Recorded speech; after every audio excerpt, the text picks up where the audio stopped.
সে আমাদের দোকানে আজকে 14 বছর ধরে আছে, কর্মচারী হিসাবে কর্মরত ছিল। আমাদের জুয়েলারির মধ্যে অনেকগুলো আইটেম থাকে, খুব দামি দামি। তার মধ্যে একটা খুব দামি আইটেম হলো সলিড চুরির।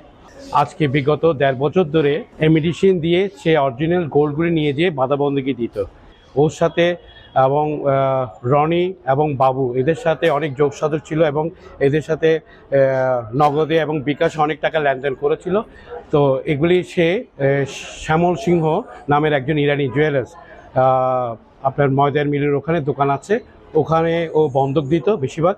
তো ওখান থেকে অনেক কিছু জব্দ করা হয় জিনিসগুলি। পরবর্তী যখন আমরা প্রতি সপ্তাহে যখন স্টক নিই, সেই স্টকের মধ্যে আমাদের ম্যানেজার যখন ধরতে পারে যেখানে 4টা চুরি এমিটিশন, এরপর থেকে আস্তে আস্তে বেরিয়ে আসে কিন্তু বিভিন্ন এমিটিশন চুরিগুলি বেরিয়ে আসে। মোট 55 পিস। তো সোনার জিনিসটা সরিয়ে সে এমিটিশন জিনিস ঢুকিয়ে রাখতো। সোনার এমিটিশনের মধ্যে কোনো কালারের কোনো বেশকম নাই, যার জন্য আমরা বুঝতে পারতাম না।